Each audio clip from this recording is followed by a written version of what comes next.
Ministro Aldir Passarinho, Vossa Excelência agora relatará o pedido de vista no recurso ordinário 2544, que procede de Recife, sendo recorrente Antônio Charles Lucena de Oliveira Melo e recorrido do Ministério Público Eleitoral. Eu faço uma breve resenha, que é a seguinte: após o voto do ministro Marco Aurélio, relator provendo o recurso, pediu vista o ministro Aldir Passarinho. Aguardo os ministros Hamilton Carvalho, Marcelo Ribeiro, Arnaldo Versiani, Carmen Lúcia e Ricardo Lewandowski. Vossa Excelência está com a palavra.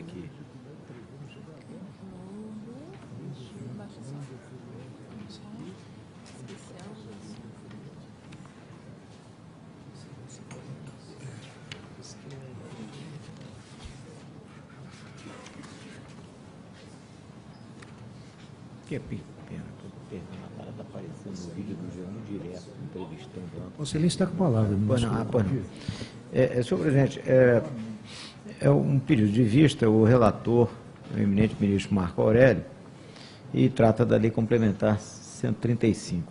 Então, é um recurso ordinário interposto por Antônio Charles Lucena de Oliveira Melo, candidato ao cargo de deputado federal nas eleições de 2010, contra acordo no TRE de Pernambuco, que indeferiu o registro de candidatura com fundamento no artigo 1º, inciso 1D, da Lei Complementar 64 de 90.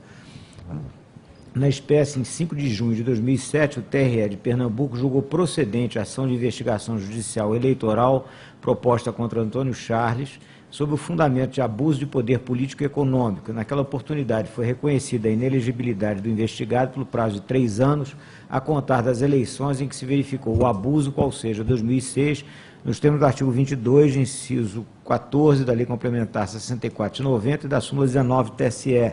A condenação transitou em julgado em 13 de agosto de 2008. O eminente relator, ministro Marco Aurélio, proveu o recurso para deferir o registro de candidatura do recorrente, entendendo que, transcorridos os 3 anos de inelegibilidade, previsto na legislação então vigente, a aplicação do prazo de 8 anos introduzido pela Lei Complementar 135 de 2010 implicaria, em suas palavras, o desconhecimento do título judicial precluso na via da recorribilidade, procedendo a verdadeiro aditamento, ainda destacando Sua Excelência a repercussão do diploma no processo eleitoral em curso, bem assim que a primeira condição da segurança jurídica está na irretroatividade das leis. Eu pedi vista, então, para melhor exame, e assim faço, senhor presidente, e já adianto que, sem polemizar, mas que a minha posição é diversa pela compreensão que tenho sobre o assunto, respeitando, evidentemente, o ponto de vista, o entendimento em contrário, que evidentemente está calcado nos melhores fundamentos jurídicos.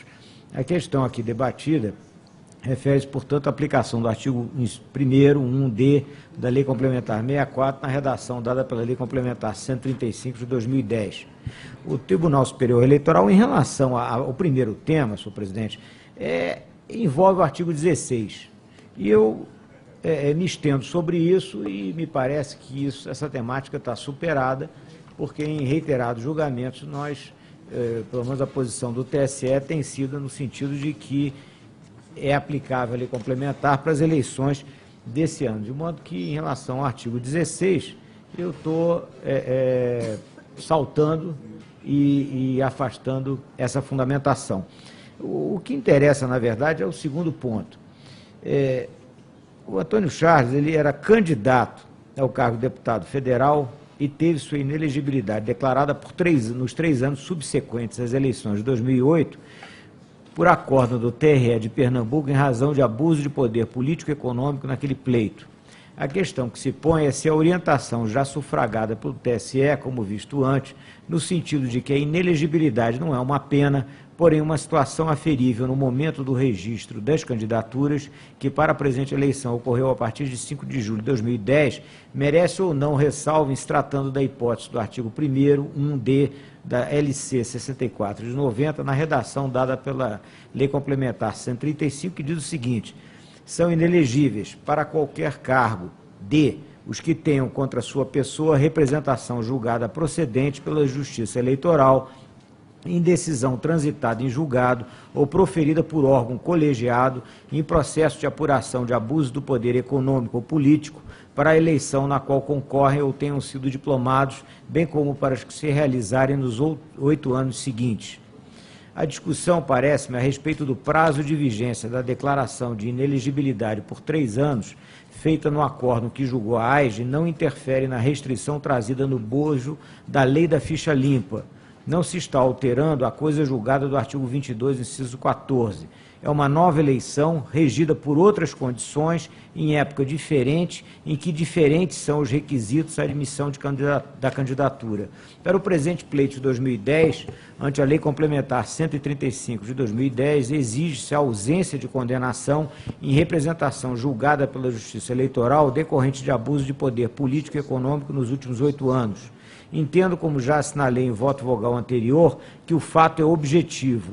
A lei da ficha limpa identifica concretamente as situações em que, apoiada no artigo 14, parágrafo 9º da Carta da República, veda a candidatura de pessoas que tenham atentado contra, aspas, palavras, letra do parágrafo 9º, contra a probidade administrativa, a moralidade para o exercício do mandato, considerada a vida pregressa do candidato e a normalidade e legitimidade das eleições contra a influência do poder econômico ou o abuso do exercício de função, cargo ou emprego na administração direta ou indireta.